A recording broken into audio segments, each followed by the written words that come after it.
እንዴት አምሽታችኋል የተወዳችሁ ተመልካቾቻችን የኢትዮጵያ ቴሌቪዥንን እየተከታተላችሁ ትገኛላችሁ ከምሽቱ 2 ሰዓት ሆኗል የዕለተ ሐሙስ የግንቦት 14 2017 የኢቲቪ ዜና 57 በምዕራፍ 3 ወደ እናንተ መድረሱን ሊጀምር ነው ሮዛ መኮንን ከምዕራፍ 1 ጀምሮ እስካሁን አብሬያችሁ ቆይታ ያደረኩ ነው የምገኘው የምዕራፍ 3 ዜናችንን እንድትከታተሉ ከወዲሁ አስቀድሜ ጋብዛለሁ አበይት ጉዳዮችን ላስቀድም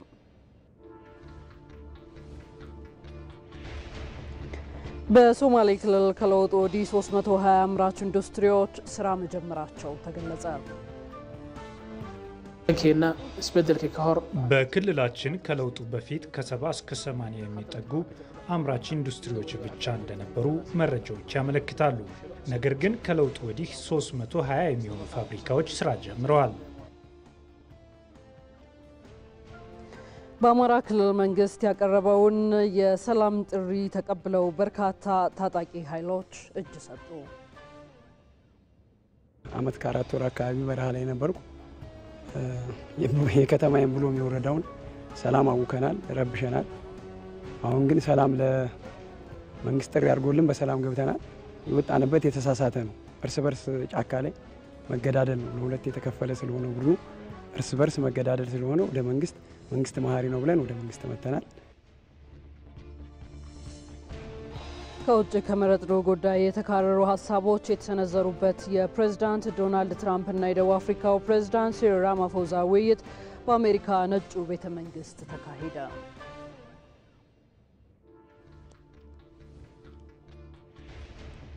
ከስፖርት 9ኛው የመላ አማራ ጨዋታዎች በኮምቦልቻ ከተማ አሸናፊነት ተጠናቀቀ የሚሉት የኢቲቪ ዜና 57 የምዕራፍ 3 ዋነኛ ጉዳዮቻችን ናቸው።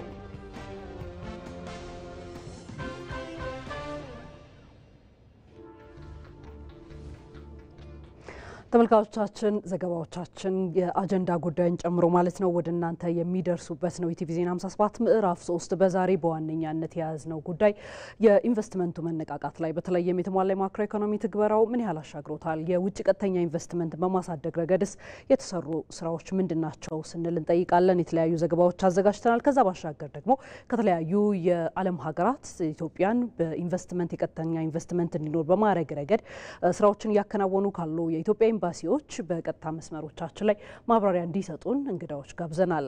እንግዳዎቻችን በአሜሪካ የኢትዮጵያ ኤምባሲ የፐብሊክ ዲፕሎማሲ ኃላፊ የሆኑት ተራመድ አዳነ ከዋሽንግተን ዲሲ በቀጥታ መስመራችን ላይ አሉ። ወደ ኋላ ላይ ሰፋ ያለ ሀሳብ እንዲያጋሩ እናደርጋለን። እንዲሁም ደግሞ ወደ እንግሊዝ እናምራና የኢትዮጵያ ምክትል አምባሳደር ሌሊሳ ብርሃኑ ከለንደን የሚጠብቁን ይሆናል። በአጀንዳ ጉዳያችን ላይ ሰፊ ውይይቶች እናደርጋለን። አብራችሁን ቆዩ።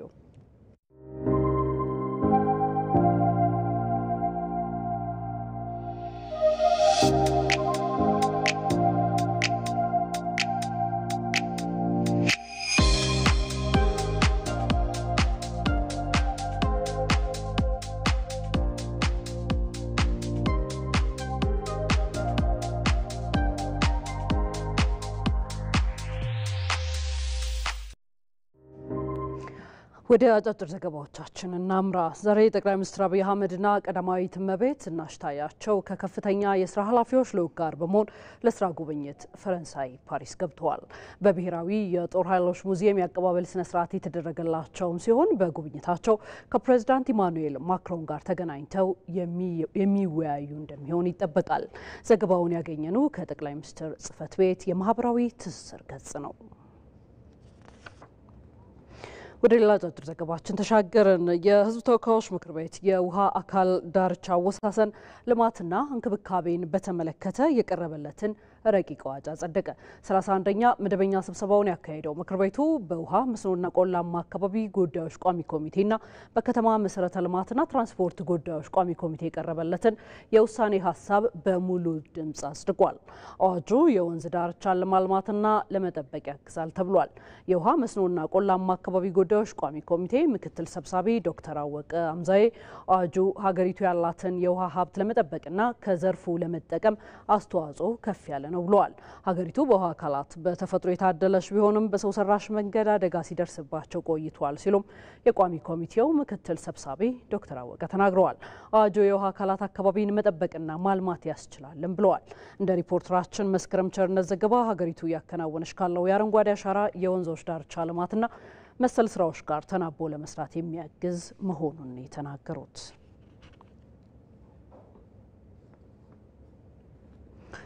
ኢትዮጵያ የዲጂታል መታወቂያ ተደራሽነት ሌሎች የአፍሪካ ሀገራት ተሞክሮ የሚወስዱበት መሆኑን የአይዲ4 አፍሪካ መስራችና ሊቀመንበር ዶክተር ጆሴፍ አቲክ ገለጹ።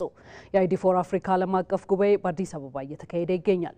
ኢትዮጵያ ስኬታማ ጉባኤን ማዘጋጀቷን የአይዲ4 አፍሪካ መስራችና ሊቀመንበር ዶክተር ጆሴፍ አቲክ ተናግረዋል። የጉባኤው ተሳታፊዎችም በአፍሪካ ዲጂታል ትራንስፎርሜሽን ተግባራዊ ለማድረግ የሚያግዙ ጠቃሚ ሀሳቦች የተነሱበት መድረክ መሆኑን ገልጸዋል። ዘገባው የሪፖርተራችን ጌታቸው ባልቻ ነው። ኢትዮጵያ የባህር በር ባለቤትነቱን ለማረጋገጥ ከቀጠናው ሀገራት ጋር በትብብርና በቅንጅት ለመስራት ቁርጠኛ መሆኗን የውጭ ጉዳይ ኢንስቲትዩት አስታወቀ። የውጭ ጉዳይ ኢንስቲትዩት ያዘጋጀው ሶስተኛው የቀይ ባህር ቀጠናዊ ጂኦፖለቲካ ፎረም በቀይ ባህርና በኤደን ባህረ ሰላጤ ቀጠና ዙሪያ ያተኮረ ውይይት ተካሂዷል።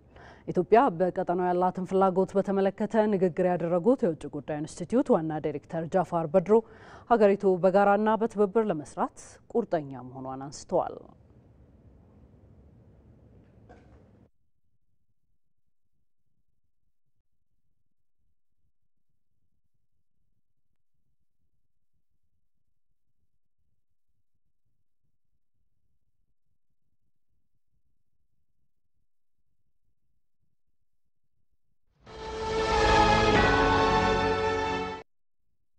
ኃላፊነቶች ሲበዙ ዘመናዊ መፍትሄ መጠቀም ብልህነት ነው። አዲሱ ሲቢ ብር ፕላስ የገንዘብ ዝውውር ባህሉን ይበልጥ ሊያዘመን መጥቷል። በተለያዩ ሰዎች ገንዘብ ለመላክ ጊዜ መፍጀት ቀርቷል። ተሻሽሎ የመጣው ሲቢ ብር ፕላስ በአንዴ ለብዙ ሰዎች መላክ ያስችላል። የአየር ሰዓትና የሚላክ ገንዘብ ደግሞ ስልኩ ቀኑን ጠብቆ እንዲልክና እንዲሞላ ማድረግ። ከሲቢ ብር ወደ ሌላ ሰው ለመላክ ማጂክ ፔይ ፈጣንና ቀላል አማራጭ ነው። አሁን ባሉበት ሆነው የኮንዶሚኒየም ብድር ክፍያውን መክፈል ይችላሉ። ገንዘብ ለመጠየቅ ሊንክ ፈጥሮ ወደሚፈልጉት ሰው መላክ ብቻ በቂ ነው። ገንዘብ ሲቢ ብር ሂሳቡ ላይ ባይኖርም ችግር አይደለም።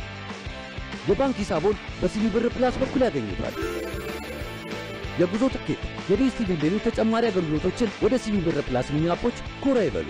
መተግበሪያው ከአፕ ስቶር ወይም ከፕሌይ ስቶር በማውረድ ባሉበት ሆነው መመዝገብ ይችላሉ። ሲቢ ብር ባሉበት ሁሉ አለ። የኢትዮጵያ ንግድ ባንክ ሁሌም የሚተማመኑበት ባንክ።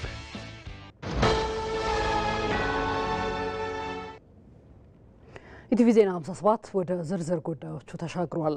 በአማራ ክልል መንግስት ያቀረበውን የሰላም ጥሪ ተከትሎ በርካታ ታጣቂ ኃይሎች እጅ የሰጡ እንደሚገኙ የሰሜን ሸዋ ዞን ዋና አስተዳዳሪ አቶ መካሻ አለማየሁ ገለጹ። መንግስት እጅ የሰጡ ታጣቂዎችን የማቋቋም ተግባሩን አጠናክሮ እንደሚቀጥልም አስተዳዳሪው ተናግረዋል። ሳምሶን በላይ በአማራ ክልል ሰሜን ሸዋ ዞን መራቤቴ ወረዳ አለም ከተማ አስተዳደር መንግስት ላደረገው የሰላም ጥሪ ምላሽ ለሰጡ ኃይሎች አቀባበል ተደርጎላቸዋል። እጅ የሰጡት ታጣቂዎች በአንድ አማራ ቡድን ውስጥ ሲንቀሳቀሱ የነበሩ የኮር አመራሮችና አባላት መሆናቸውም ተገልጿል። እጅ የሰጡት ታጣቂዎች ታጥቀው ጫካ መግባታቸው አካባቢው ተረጋግቶ ወደ ልማት እንዳይገባ እክል ሆነው እንደነበረም ገልጸዋል። በተሳሳተ መንገድ በረሃ ላይ ቆይተናል። ስለዚህ ይሄ ለዞናችንም ብሎም ለክልላችን ትልቅ ጉዳትና ትልቅ ኪሳራ ያመጣ ድርጊት። አመት ከ4 ወር አካባቢ በረሃ ላይ ነበርኩ። የከተማዬን ብሎም የወረዳውን ሰላም አውከናል፣ ረብሸናል። አሁን ግን ሰላም ለመንግስት ጥሪ አድርጎልን በሰላም ገብተናል። የወጣንበት የተሳሳተ ነው። እርስ በርስ ጫካ ላይ መገዳደል ነው። ለሁለት የተከፈለ ስለሆነ ቡድኑ እርስ በርስ መገዳደል ስለሆነ ወደ መንግስት መሀሪ ነው ብለን ወደ መንግስት መተናል። ይሄ ነገር ትክክለኛ እንኳን የአማራን ህዝብ ላድን እኔ ራሴ መዳን እንደማልችል ሳውቅና ስረዳ ያው መንግስት ባቀረበው የሰላም ጥሪን ተቀብዬ ያው ወደዚሁ ወደ መንግስት ተቀላቅያለሁ። የሰላም ጥሪ ተቀብያለሁ። በርግጥ በመጣሁበት ሰዓት የሆነ ስጋትና ፍራቻ ነበረኝ። ያው የሚወራው ብዙም ጥሩ ስላልነበረ ዛሬ ላይ ግን ሳየውና ስረዳው ያው ከሚወራው በስተጀርባ ነው ወይም ተቃራኒ ነው። እኔ እውነቱን ለመናገር ትናንትና በጥላት ተፈራጅን ስንፈላለግና ወይም ስንገዳደል የነበረው የመከላከያ ኃይልም ይሁን የፖሊስ የጸጥታ ኃይል የሚኒሻው ዛሬ ላይ እውነቱን ያንን ይቅር ተባብለን ወይም ደግሞ ብሎ አቅፍ ድግፍ አድርገው ሲቀበሉኝ እኔ በጣም ነው ለኔ ሌላ ስሜት ነው የፈጠረብኝ እውነቱን ለመናገር ማለት ነው። ታጣቂዎቹ አክለውም ታጣቂ በነበርንበት ወቅት የበደልነውን ህዝብ ለመካስ እንሰራለን ብለዋል። ካሁን ያጠፋናቸውን ይቅርታ በማለት ካሁን በኋላ ጥሩ ስራ እንሰራለን የሚል ሐሳብ ነው ያለን። ህብረተሰቡም አመራሩም አጠቃላይ የመከላከያ አመራርም ሰራዊትም በአግባቡ ተቀብሎናል። አመራሮቻችን ማንኛውንም ድጋፍ ለኛ ለማድረግ ቃል ገብተዋል። ስለዚህ ከጎናቸው ሆነን እኛም በሰላሙ ዙሪያ እንሳተፋለን፣ በልማቱ ዙሪያ እንሳተፋለን። ቀጣይ ያጠፋናቸውን ነገሮች ሁሉ ለመካስ ቆርጠን እንነሳለን፣ ቆርጠን እንሰራለን የሚል ሐሳብ ነው ያለው። ጫካ በነበርንበት ሰዓት ያው ትመታላችሁ ይመታል የሚባል ነገር ነበረ፣ ስጋት ነበረን። ግን እኛ ባሰብነው ልክ አይደለም። ደስ የሚል የኢትዮጵያ መከላከያ ሰራዊት አቅፎ ስሞን አመራሮችም እኛ ስንበድላቸው የነበሩ አመራሮች አቅፈውን ስመውን ወደ ቤታችን ነው ያስገቡን። የትም ቦታ ላይ አልሄድ ነው ቀጥታ ወደ ቤተሰብ ነው የተቀላቀልነው። በጣም ደስ የሚል በዛ ልክ እኔ መከላከያ ይቀበለኛል ብዬ ያንንም ፍቅር ይሰጠኛል ብዬም አላስብኩም ነበረ። ግን ዛሬ ላይ እውነቱን ተረድቼዋለሁ። ህዝባችንን ከጭቆና ቀንበር እናላቀቀዋለን ብለን ነበር። እንደውም የባሰ ጭቆና እንደጨመርኩበት ዛሬ ተሰምቶኛል። እኔ ፍራንክሊ ይሄን በግልጽነት ነው የማወራው ማለት ነው። ስለዚህ እኔ ትናንትና በሰራሁ ስህተት ትንሽ ዛሬ ተጸጽቻለሁኝ። መንግስት ያደረገውን የሰላም ጥሪ ተቀብሎ ወደ ሰላሙ ቢቀላቀል የተሻለ ነው ብዬ ነው ጥሪ ማቀርበው። በአማራ ክልል ሰሜን ሸዋ ዞን ዋና አስተዳዳሪ መካሻ አለማየሁ መንግስት ባቀረበው ጥሪ በርካቶች እጃቸውን እየሰጡ መሆናቸውን ገልጸዋል። ዋና አስተዳዳሪው አክለውም እጃቸውን የሰጡ ታጣቂዎችን የማቋቋም ስራው ተጠናክሮ ይቀጥላል ብለዋል። ጫካ ነው የከረመው፣ ልጅ አለው፣ ቤተሰብ አለው። አሁን ከጫካ ሲመጣ ምርጥ አቀባበል እንዳደረግንለት ሁሉ ዘላቂ ህይወቱን መምራት አለበት። ቀድሞ ስራ ያለው ወደ ስራው እንዲገባ፣ ስራ የሌለው ደግሞ የስራ እድል እንዲፈጠርለት መደረግ አለበት። ይሄ እንደ ዋና ስራ ይዘን የምንሰራው ነው ማለት ነው። መርሃ ቤቴና ለም ከተማ አካባቢ የተመለከትነው ይሄንን ነው ማለት በተጨባጭ ከጫካ የሚመጣውን ወጣት ምን ስራ ላይ ብናሰማራው ይሻላል የሚል የአካባቢው አስተዳደር እያሰበ ነው ያገኘነው። እኛም የምንደግፈው ነው። በቀጣይም የሚመጣው ወጣት በሙሉ ባሉ የስራ አማራጮች የስራ እድል እንዲፈጠርለት እንደ አንድ እቅድ ይዘን የምንሰራው ስለሆነ በቀጣይ ማጠናከረን የምንቀጥል ይሆናል ለማለት ነው። በአቀባበል ስነ ስርዓቱም የሃይማኖት አባቶች፣ የሀገር ሽማግሌዎች፣ የክልልና የዞን እንዲሁም የአካባቢው የመንግስት የስራ ኃላፊዎች ተገኝተዋል።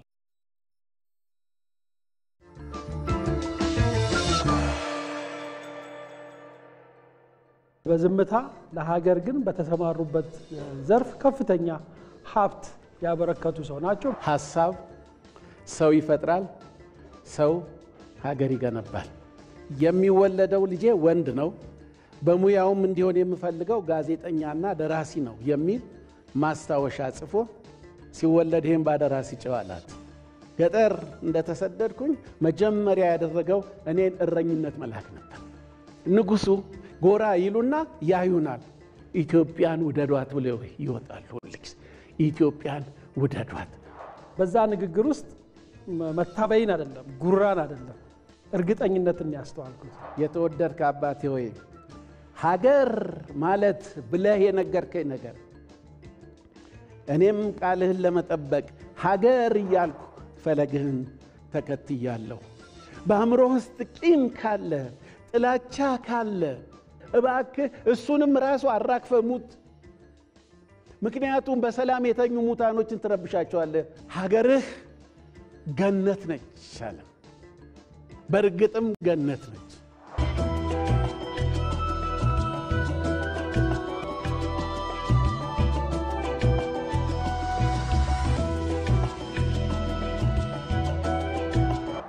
ኢትዮጵያ ዳይ ኢምፒቲ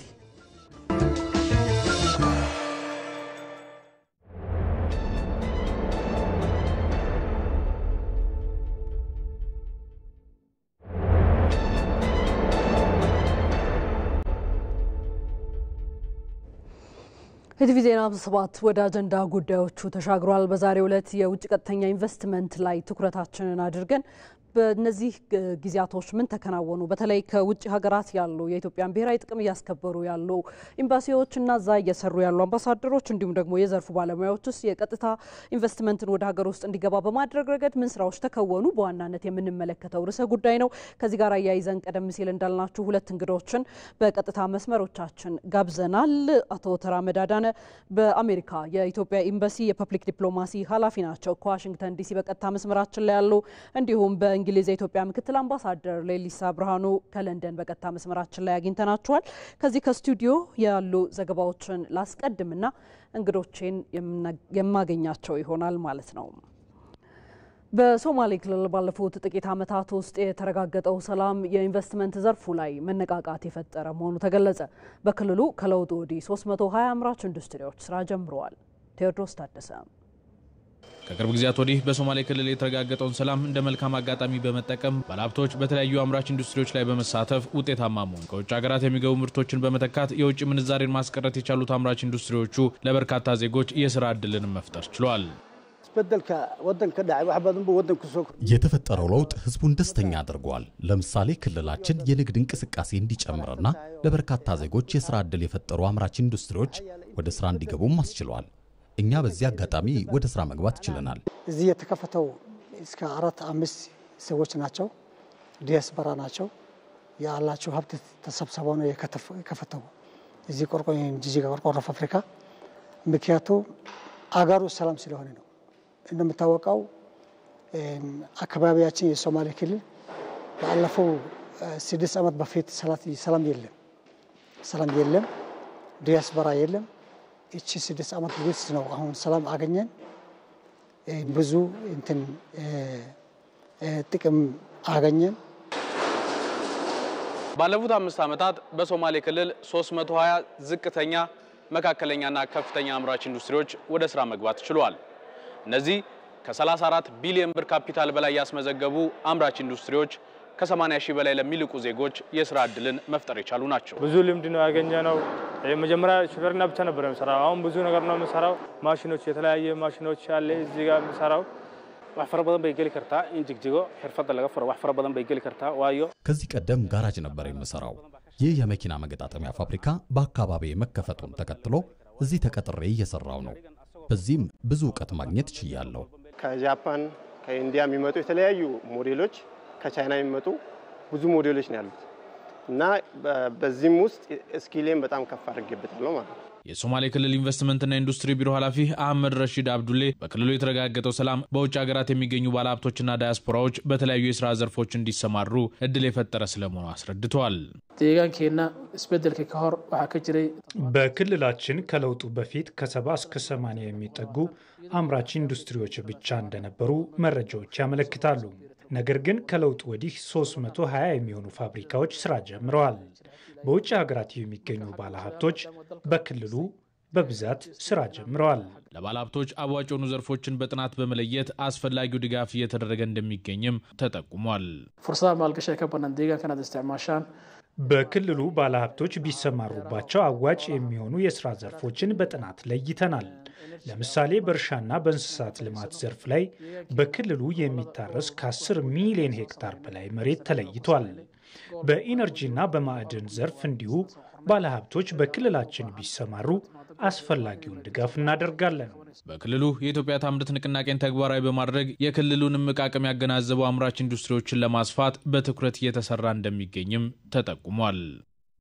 ቀደም ሲል እንደተከታተልነው በኢንቨስትመንት ዘርፍ ሰፊ ለውጦች እየመጡ ስለመሆኑ የተመላከተበት ነው። ከዛ ባሻገርም የተሟላ ማክሮ ኢኮኖሚ ትግበራው በራሱ የኢንቨስትመንት ዘርፉ እንዲነቃቃ ጉልህ አስተዋጽኦ ስለማድረጉ በኢንቨስትመንት ፎረም ላይም ሲጠቀስ እንደዚሁ መረጃዎች ሲወጡ ነበር። ከዛ ጎን ለጎን ኢትዮጵያም በቀጥታ ኢንቨስትመንትን በመሳብ ፎሪን ዳይሬክት ኢንቨስትመንት የሚባለው ማለት ነው ከቀጣናው ከምስራቅ አፍሪካ አሁንም ከሚመሩ ሀገራት ውስጥ እንደምትገኝ ይታወቃል። ታዲያ በዚህ ረገድ እየተሰሩ ያሉ ስራዎች ምንድናቸው? በቀጥታ መስመራችን ላይ አቶ ተራመድ አዳነ ከዋሽንግተን ዲሲ ከአሜሪካ ኤምባሲ እንዲሁም አምባሳደር ሌሊሳ ብርሃኑ ከእንግሊዝ ከለንደን በቀጥታ መስመራችን ላይ ያሉ ከነሱ ጋር ቆይታ እናደርጋለን። እንግዶቻችን እጅግ አድርገን እናመሰግናለን። በዚህ ሰዓት በኢትዮጵያ ቴሌቪዥን በቀጥታ ኢቲቪ ዜና 57 ገብታችሁ ሀሳቦቻችሁን ልታጋሩን ስለወደዳችሁ ምስጋናችን ከልብ ነው። አቶ ተራመድን ከአሜሪካ ዋሽንግተን ዲሲ ላስቀድም። ቀደም ሲል እንዳልነው እንግዲህ ኢትዮጵያና ትውልደ ኢትዮጵያውያን እንዲሁም ሌሎች የውጭ ዜጎች በኢትዮጵያ ያላቸው ኢንቨስትመንት ተሳትፎን ለማሳደግ በእናንተ በኩል ምን እየተከናወነ ነው? ከአቶ ተራመድ ልጀምር። በጣም አመሰግናለሁ ስለጋበዛችሁኝ። በእኛ በኩል እየተሰሩ ያሉ ስራዎች በርካታ ናቸው። ኢንቨስትመንትን ከመሳብ አንጻር በዚህ በያዝነው በኢትዮጵያ 2017 በጀት ዓመት በቀጥታ የውጭ ኢንቨስትመንት ተሳታፊ ሊሆኑ የሚችሉ ኩባንያዎችን መጀመሪያ የልየታ ስራ ነው የምንሰራው። የልየታ ስራው ቤዝ የሚያደርገው በዋናነት ሀገራችን ኢትዮጵያ ትኩረት መስኮች ብላ የለየቻቸው ላይ ኩባንያዎቹ የሚሰሩት ስራ ከዛ ጋር ሬሌቫንት የሆኑ ኩባንያዎችን የመለየት አቅም ያላቸውን የመለየት ስራ እና ፕሮፋይል የማዘጋጀት ስራዎችን እንሰራለን። ይህ እንግዲህ ሎንግ ሊስት ሊሆን ይችላል። ነገር ግን ከአፍሪካ ግንኙነት ያላቸው ከአፍሪካ ላይ ኢንቴንሽን ያላቸው እዛ ለመስራት ፍላጎት ያላቸው እዚህ ሾርት ሊስት በማድረግ በእነዚህ በለየናቸው ፕሮፋይል በተዘጋጀላቸው በለየናቸው ኩባንያዎች ዙሪያ እነሱን የመድረስ እነሱን የማግኘት እነሱን ኢንጌጅ የማድረግ ስራዎች በተለያዩ በዲፕሎማቶቻችን ኢቨን ክቡር አምባሳደሩንም ጨምሮ የካምፓኒ ባለቤቶች ግዙፍ የካምፓኒ ባለቤቶችን የማነጋገር እና ኢትዮጵያ ያላትን የኢንቨስትመንት አማራጮችን የማስተዋወቅ ስራ በሰፊው ይሰራል። ይህ የሚሰራው ዋን ቱ ዋን ሊሆን ይችላል ወይም ደግሞ ብቻ ለብቻ ሊሆን ይችላል።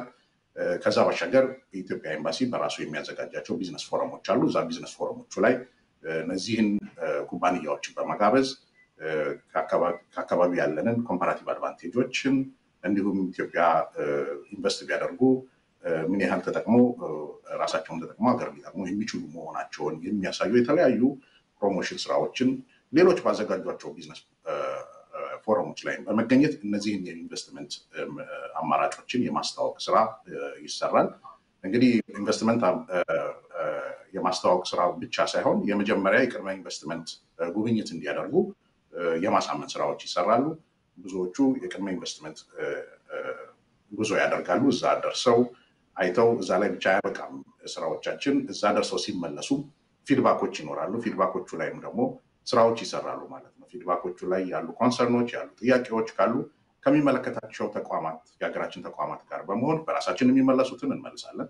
ከተቋማቶቹን ጋር የሚመለሱትን መልሰን ፋይናል ዲሲዥን የመጨረሻ ውሳኔያቸውን ኢትዮጵያ ላይ ኢንቨስት እንዲያደርጉ እናደርጋለን። በዚህ መሰረት እንሰራለን ማለት ነው።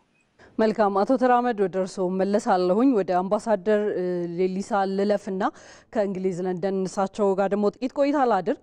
ቀደም ሲል እንዳልኩት እንግዲህ በእንግሊዝ ኢትዮጵያውያን አሉ፣ ትውልደ ኢትዮጵያውያን አሉ እዛው፣ እንዲሁም ደግሞ የሀገሬው ዜጎች የውጭ ዜጎች እዛው ያሉ አሉና በኢትዮጵያ ያላቸውን የኢንቨስትመንት ሂደት ለማፋጠን ኢንቨስትመንቱ ላይ ተሳትፎ እንዲያደርጉ በማድረግ ረገድ ምን እየተከወነ ነው ያለው? እሱን እስኪ ጉዳይ እናንሳ አስቀድመን። እሺ፣ አመሰግናለሁ ሮዛ። ትውልድ ኢትዮጵያውያንና የውጭ ሀገር ዜጎች በኢትዮጵያ ኢንቨስትመንት እንዲሳተፉ በለንደን የሚገኘው የኢፌዴሪ ኤምባሲ መጠነ ሰፊ ስራ እየሰራ ይገኛል። በእርግጥ ስራው የሚሰራው መንግስት የዘላቂ ልማት ብልጽግናን ለማረጋገጥ ከተረጅነት ለማላቀቅ የለውጡ መንግስት ባስቀመጠው ማይቀፍ ውስጥ ሆነን ነው ይህን የኢንቨስትመንት ፎረም ስራ የምንሰራው። በተለይ በአገር በቀል ኢኮኖሚ ማሻሻያ መሰረት ትኩረት በተሰጣቸው በግብርና፣ በአምራች ኢንዱስትሪ፣ በቱሪዝም፣ አይሲቲ እና ማዕድን በጣም ትኩረት የምናደርግባቸው ዘርፎች ናቸው። እንግዲህ እንዴት ነው የሚሰራው የሚለውን ዝቅተኛ፣ መካከለኛ እና ከፍተኛ ደረጃ ላይ የሚገኙ ካምፓኒዎችን መለየት፣ ዓለም አቀፍ የሆኑ የቤተሰብ ካምፓኒ የሆኑ በተለይ በምዕራቡ ዓለም የቤተሰብ ካምፓኒ የሚባሉ ሁሉ አሉ 300፣ 400፣ 100 ዓመት የሚቆዩ እነሱን በመለየት ፕሮፋይሎቻቸውን ማዘጋጀት። እንደዚህ ሀገር ሁኔታ በብዛት ከኢንቨስትመንት አማካሪዎች ጋር ነው የሚሰራው። ከነሱ ጋር ቀጠሮ በመያዝ ወደ ኤምባሲ በመጋበዝ በተናጠልና በጋራ ወደ ኢንዱስትሪያቸው ወደ ኦፊሶቻቸው በመሄድ በሀገራችን ውስጥ ያለውን ምቹ የኢንቨስትመንት ሁኔታ መንግስት እየወሰዳቸው ያለውን የህግ ማሻሻያ እና የፖሊሲ እርምጃዎች ለማብራራት እንሞክራለን። ሌላው አጋሮች አሉ። ለምሳሌ አፍሪካ ላይ የሚሰሩ መንግስታዊና መንግስታዊ ያልሆኑ ድርጅቶች በምስራቅ አፍሪካ ላይ በመላ አፍሪካ ላይ የሚሰሩ ከነሱ ጋር የኢንቨስትመንት ፎረም ለማዘጋጀት ጥረት እናደርጋለን። በሚያዘጋጁት ላይ በብዛት በመገኘት ያው መረጃ በመለዋወጥ ክትትል ስራዎች ይሰራሉ ማለት ነው። ሌላው ከዲያስፖራ ጋር በተያያዘ በስፋት በቅርብ ጊዜ መስራት የጀመርነው በጁላይ 2024 በፈረንጆቹ መንግስት በወሰዱ የፋይናንስ ዘርፉን ሊበራላይዝ ማድረግ ተከትሎ ያካበቱ ሀብታቸውንና እውቀታቸውን ከሌሎች ቀድሞ መረጃ በማግኘት በሀገራችን በፌንቴክ ቴክኖሎጂም ተሳትፎ እንዲያደርጉ ከብሔራዊ ባንክ ጋር በመሆን ደቦ ካምፔን ኢንቨስት ኢን ቱሞሮ በሚለው ላይ በሐዋላ ዘርፍ በሚሳተፉት እና በተለያዩ ቢዝነስ ውስጥ ላሉት 100 በላይ ከሚሆኑ እዚህ ለንደን እና በዩኬ ውስጥ የሚኖሩ ሌሎች የግል ባንኮችን በተገኙበት የናሽናል ባንክ ገዢው በዙም በገቡበት ስራ እየሰራን ነው። አንዳንድ ፎረሞችንም እየፈጠርን ነው ማለት ነው። ይሄን ይመስላል ከትውልድ ኢትዮጵያኖች እና ከውጭ ሀገር ኢንቨስተሮች ጋር ተያይዞ እየሰራን ያለው አካሄዳችን አሰራራችን ይሄ ነው ማለት ነው። መልካም አምባሳደር መለሳለሁኝ ወደ እርስዎ ወደ አቶ ተራመድ ላምራ። ቀደም ሲል እንደተባለው በኤምባሲ ደረጃ በተለያየ መልኩ እንግዲህ የኢትዮጵያን አቅሞች የማስተዋወቅ ስራዎች ከዛም ጋር የተገናኙ ሌሎች ርቀቶች መሄድ መቻሉን አንስተውልኛልና አብራችሁ እንግዲህ ይህ ማስተዋወቅ ምን ውጤት አመጣ? ከዛ ባሻገር ወደ ኢትዮጵያ በቀጥታ በፎሪን ዳይሬክት ኢንቨስትመንት በቀጥታ ኢንቨስትመንትስ ምን ያህል ኢንቨስተሮች ባለፉት 9 ወራት ወደ ሀገር ውስጥ መሰማራት ቻሉ? ምን ያህሎቹ ፍላጎት አሳዩ? የሚሉትን በተመለከተ ያለውን መረጃ እስኪ ያድርሱኝ አቶ ተራመድ። በጣም ጥሩ። በእኛ በኩል እንግዲህ ቀደም ሲል በገለጽኩት መሰረት ጥረቶች ከተደረጉ በኋላ ባለፉት 9 ወራት ባለን መረጃ እንግዲህ ወደ ከ25 በላይ ኢንቨስተሮች ፍቃድ አውጥተው ኢንቨስትመንት ፐርሚት አውጥተው ኢምፕሊሜንቴሽን አንዳንዶቹም ኦፕሬሽናል ሆነዋል ወደ ሀገር ቤት ገብተው ማለት ነው። አሁን በእጃችን ላይ ያሉ ቅድመ ኢንቨስትመንት ጉብኝት ላይ ያሉና ዲሲሽን ሜኪንግ ፕሮሰስ ላይ ያሉ ወይም ደግሞ ገና ውሳኔ ለመስጠት ፕሮሰስ ላይ ያሉ ወደ 17 የሚሆኑ ኢንቨስተሮች አሉ። በአጠቃላይ ምንድን ነው በእኛ ሀገር በተቀማል ነው እኛ በተቀመጥንበት ሀገር ማለት ነው በአሜሪካ በአሁኑ ሰዓት ምናልባት ሁላችሁም እንደምታውቁት በዚህ በያዝነው በጀት ዓመት በ2017 በጀት ዓመት አጋማሽ ጀምሮ አዲስ የአሜሪካ መንግስት አስተዳደር መጥቷል ወደ ስልጣን። እሱ ይዞት የመጣው የፎሬን ፖሊሲ ከእርዳታ መር ወይም ደግሞ እርዳታ ላይ የተመሰረተ በተለይም ከአፍሪካ ጋር እርዳታ ላይ የተመሰረተ ግንኙነት ሳይሆን በቢዝነስ ላይ የተመሰረተ መሆኑን ይፋ አድርጓል። ይህ ደግሞ ከሀገራችን ከያዘችው አቅጣጫ አንጻር መሳ ለመሳ የሚሄድ በጣም የተገናኘ በመሆኑ ከፍተኛ የሆነ መነቃቃት ተፈጥሯል እዚህ ማለት ነው እና ውጤታማነቱ ከፍተኛ ይሆናል። ይህንን እድል ተጠቅሞ ደግሞ ኤክስፕሎይት አድርጎ የመስራት ፋንታ የኛ ነው። በዚህ ቅስት ነው እየተንቀሳቀስን ያለ ነው። እያንዳንዱ ዲፕሎማት እያደረገ ያለው ኢንጌጅመንት እያደረገ ያለው እንቅስቃሴ እያደረገ ያለው እርምጃ ለኢትዮጵያ ምን ጠብ የሚል ነገር አለ፣ ለኢትዮጵያ ከዚህ ለኛ ከኛ ብሔራዊ ጥቅም አንጻር ምን የምናተርፈው ነገር አለ በሚል በተለካ በሚቆጠር በሚሰፈር ደረጃ ታርጌት አስቀምጦ እየተንቀሳቀሰ የሚገኝ ነው። ይህ ምቹ ሁኔታን ኤክስፕሎይት ማድረግ እንፈልጋለን። በዛ ልክ ነው እየተንቀሳቀስን ያለ ነው። ምናልባትም በዚህ ዓመት ይሄ የተነቃቃውን የቢዝነስ ኢንቫይሮንመንት ኤክስፕሎይት በማድረግ ከእቅዳችን በላይ ልናሳካ የምንችልበት ፖሲቢሊቲ እንዳለ ሙሉ እምነት አለኝ።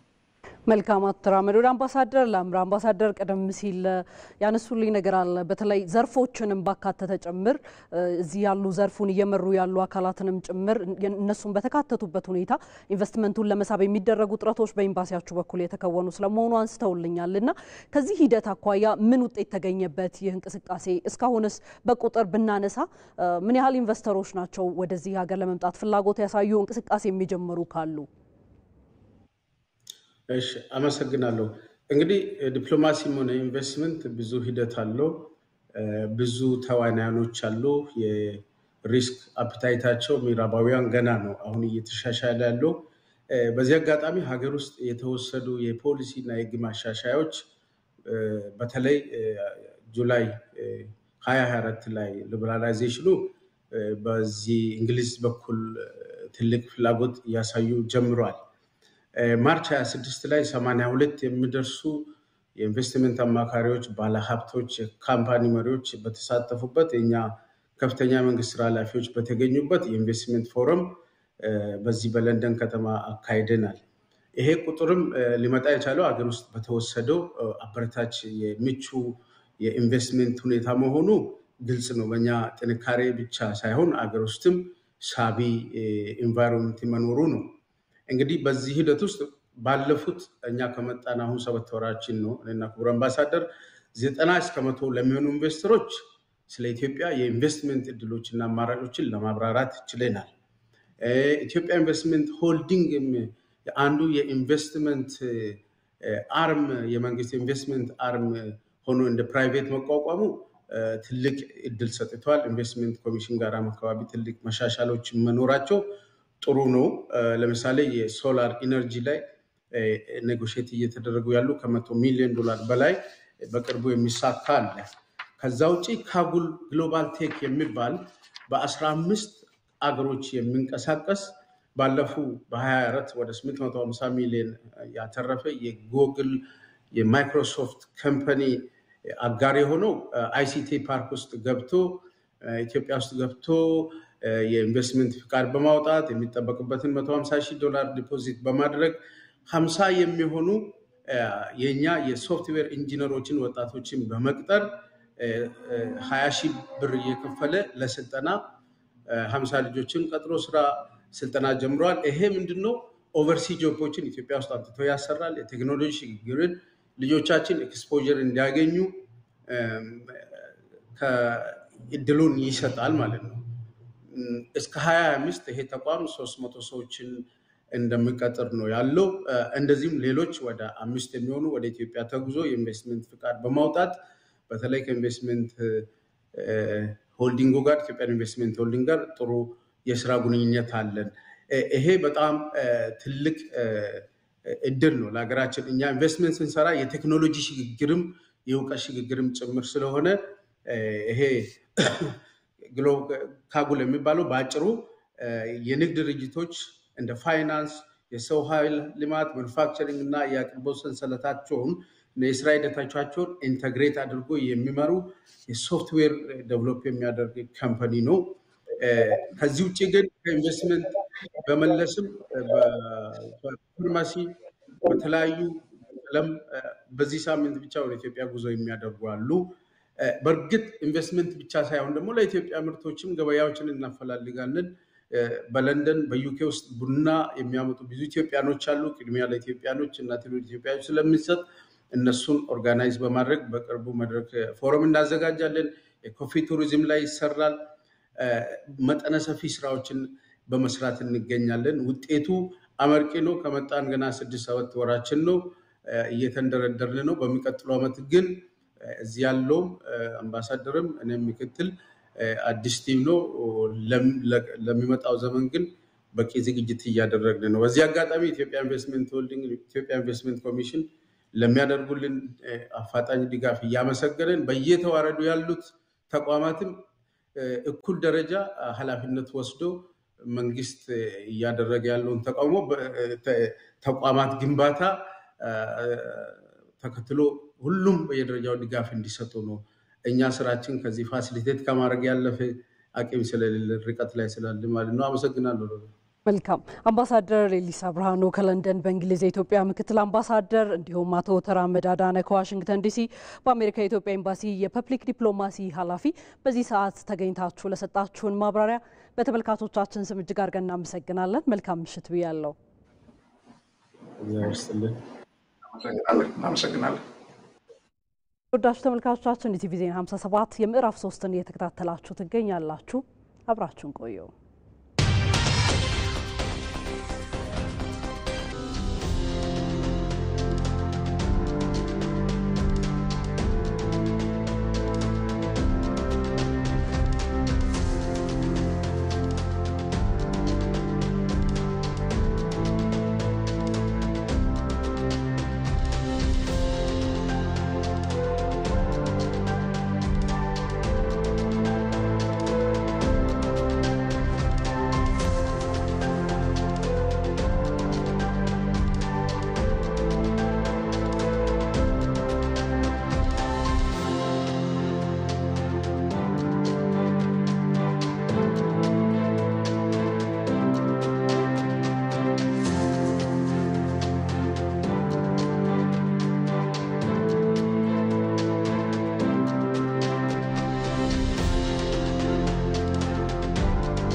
ዘገባዎቻችን ቀጥለዋል። መንግስት ለቅርሶች እድሳትና ጥበቃ በሰጠው ልዩ ትኩረት ተዘንግተው የነበሩ ቅርሶችን በማደስ ለሕዝብ ክፍት እንዲሆኑ መደረጉን የቱሪዝም ሚኒስትር ሰላማዊት ካሳ ገለጹ። የኢትዮጵያ ቅርስ ባለስልጣን ያዘጋጀው ሁለተኛው የቅርስ ምርምር ጉባኤም ተካሂዷል። ሞላ ለማየው ኢትዮጵያ በተባበሩት መንግስታት የትምህርት ሳይንስና የባህል ድርጅት 18 ቋሚና የማይዳሰሱ ቅርሶችን አስመዝግባለች። ይህም ከአፍሪካ ቀዳሚ ሀገር ያደርጋታል። ካሏት የተፈጥሮና የባህል ቅርሶች አንጻር ግን ብዙ መስራት እንዳለባት ጥናቶች ያመላክታሉ። የኢትዮጵያ ቅርስ ባለስልጣን ያዘጋጀው ሁለተኛው የቅርስ ምርምር ጉባኤ ምርምር ለቅርስ ጥበቃና ልማት በሚል መሪ ቃል እየተካሄደ ይገኛል። የቱሪዝም ሚኒስትር ሰላማዊት ካሳ ኢትዮጵያ በባህልና ተፈጥሮ የበለጸገች ሀገር ብትሆንም ያላት ሀብት በቂ ትኩረት ሳያገኝ መቆየቱን አስታውሰዋል።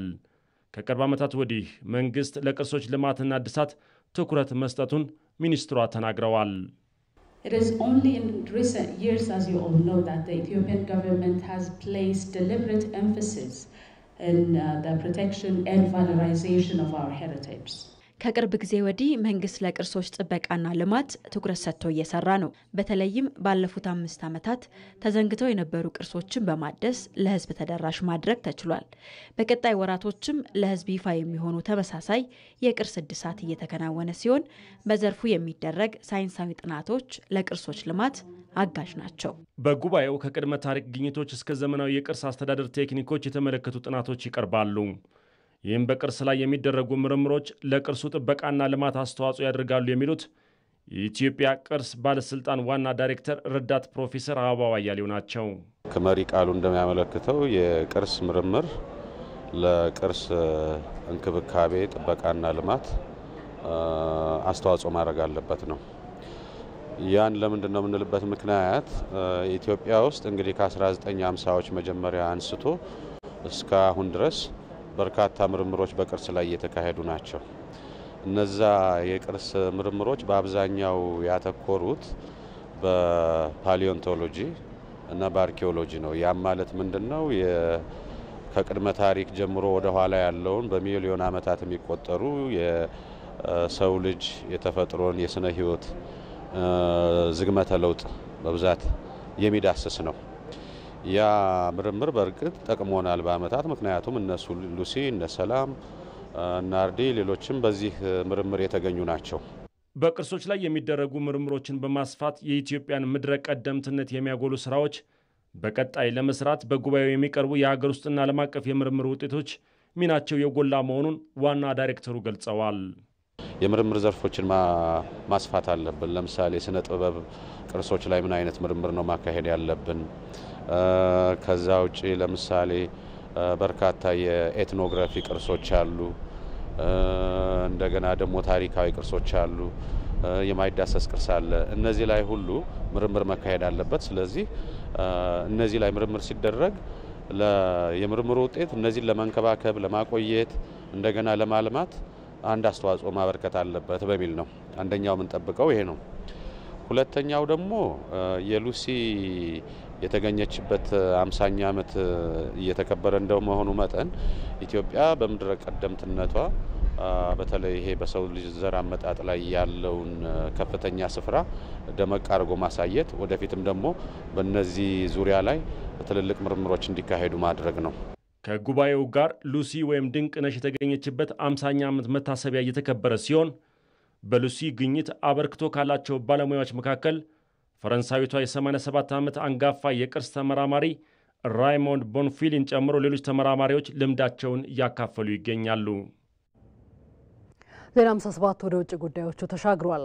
ፕሬዝዳንት ዶናልድ ትራምፕ እና የደቡብ አፍሪካ አቻቸው ፕሬዝዳንት ሲሪል ራማፎዛ በአሜሪካ ነጩ ቤተ መንግስት መወያየታቸው ተገለጸ። የመሪዎቹ ውይይት በተለይም ከጊዜ ወደ ጊዜ እየቀዘቀዘ የመጣውን የሁለቱን ሀገራት ግንኙነት የተመለከተ እንደሆነም ተጠቁሟል። የተካረሩ ሀሳቦች በተሰነዘሩበት የሁለቱ መሪዎች ውይይት የፕሬዝዳንት ዶናልድ ትራምፕ በተለይም በደቡብ አፍሪካ በነጭ ገበሬዎች ላይ የደረሰ ነው ያሉትን ጥቃት በማስረጃ በማገዝ ለማቅረብ መሞከራቸው ተሰምቷል። በዚህ በዚህም ፕሬዝዳንት ዶናልድ ትራምፕ በደቡብ አፍሪካ በነጭ ገበሬዎች ላይ ተከታታይነት ያለው ጥቃትና ዛቻ እየተፈጸመባቸው ነው ያሉ ሲሆን ለዚህም የጁሊየስ ማላማን ንግግር በዋቢነት አንስተዋል። ፕሬዝዳንት ራማፎዛ በበኩላቸው የመንግስታቸው ፖሊሲ የማሌማን ንግግር እንደማይቀበል በመግለጽ የቀረበባቸውን ክስ አስተባብለውታል። ዘገባው የቢቢሲ ነው።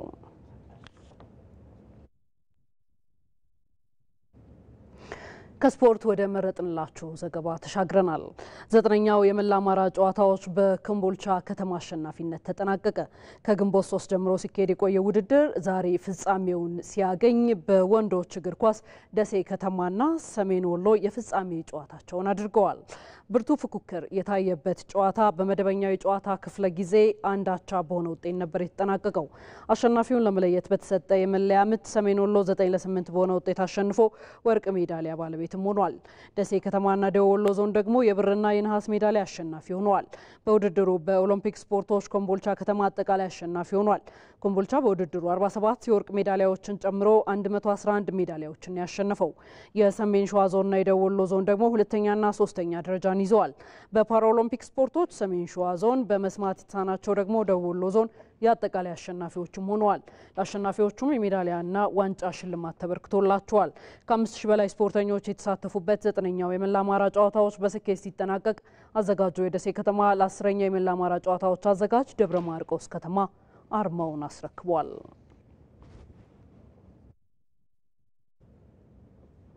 የተወዳችሁ ተመልካቾቻችን የኢቲቪ ዜና 57 ከምዕራፍ 1 እስከ ምዕራፍ 3 እስካሁን ድረስ ከእናንተ ጋር በቀጥታ የተለያዩ ትኩስና አዳዲስ የሆኑ የሀገር ውስጥና የውጭ መረጃዎችን ሲያደርሳችሁ ቆይታ አድርጎ በዚሁ ተጠናቋል። ከኛ ጋር ስለነበራችሁ ወዳችሁ ፈቅዳችሁ እኛም ብላችሁ የተከታተላችሁን ስለነበራችሁ ምስጋናችን ከልብ ነው። ሮዛ መኮንን ዜናዎችን የመራው ቆይታ አድርጌያለሁ። በያላችሁበት መልካም ምሽት ይሁንላችሁ።